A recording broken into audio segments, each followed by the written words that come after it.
Oui, c'est vraiment un éloge de l'intelligence collective. Il est philosophe, essayiste, mais aussi inspecteur général de l'éducation nationale et rédacteur de la charte de la laïcité à l'école. Abdenour Bidar était à Romba mardi après-midi afin d'animer une conférence à la cité scolaire Julie Daubier.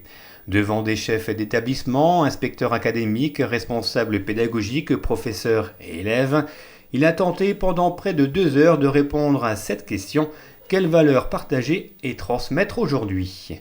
Une question primordiale à l'heure où l'on parle beaucoup plus de repli sur soi, d'égoïsme, de solitude et d'individualisme, plutôt que d'amitié, de fraternité, de générosité et de solidarité. L'enjeu pour Abdenour Bidar était donc de faire passer auprès des jeunes notamment le sens de la responsabilité citoyenne et le sens de la responsabilité collective.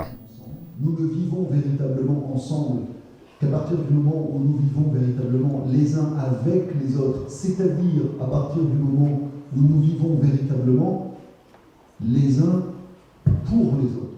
Nos valeurs ne seront vivantes qu'à la condition que nous soyons capables collectivement de les faire vivre. Liberté, égalité, fraternité, ce ne sont pas simplement de beaux idéaux ou de belles idées sur le fronton de nos mairies ou de nos écoles. C'est quelque chose qui concerne la qualité de notre lien social tous les jours, à l'école, sur notre lieu de travail, dans la rue. Nous savons très bien qu'aujourd'hui nous sommes dans une société qui est très en tension, une société dans laquelle il y a beaucoup d'inégalités, dans laquelle il y a beaucoup de repli sur soi, de rejet de l'autre, de rejet de la différence de l'autre.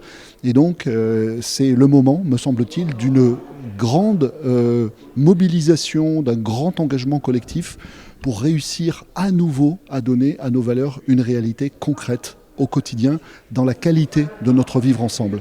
Une notion de vivre ensemble largement défendue par Abdenour Bidar, qui développe l'idée de favoriser partout dans la société, mais surtout au sein des établissements scolaires, la parole, le dialogue et le débat, afin d'agir collectivement et de combattre les fractures sociales et culturelles.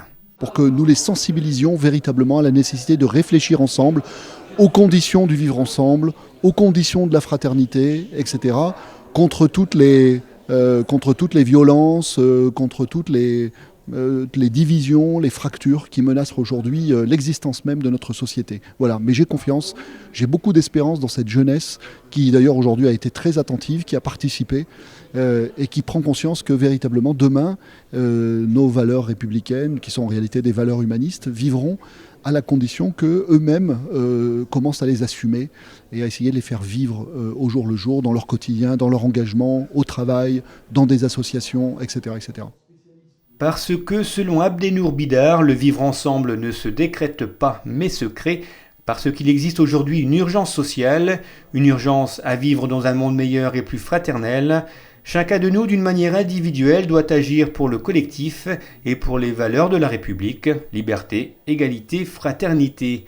Une vision pouvant être jugée comme idéaliste, voire utopique, alors qu'Abdenour Bidar parle plutôt d'optimisme.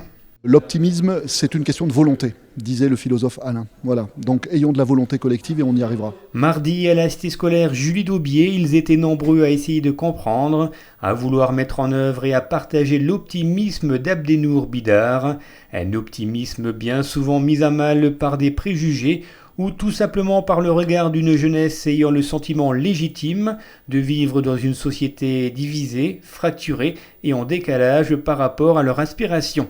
Mais qu'est-ce qu'aujourd'hui l'État, l'éducation nationale met pour les élèves, pour qu'ils aient sa place au lycée, et aussi les raisons pour lesquelles nous sommes le plus motivés à s'engager. La libération de la parole, les échanges, les discussions et les débats au service de la liberté et d'un engagement citoyen sont donc plus que jamais nécessaires. On est là pour vous écouter, pour vous prendre en compte, pour vous donner une des premières opportunités de votre vie, de réfléchir avec d'autres, en adultes consentants, et vous êtes tous appelés adultes déjà, à des choses qui concernent notre présent et notre avenir à tous.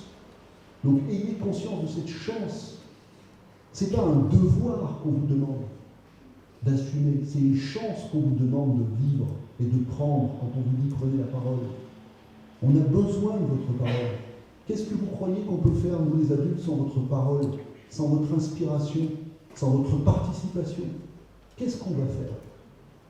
Vous voulez qu'on continue de faire le monde sans vous, c'est ça?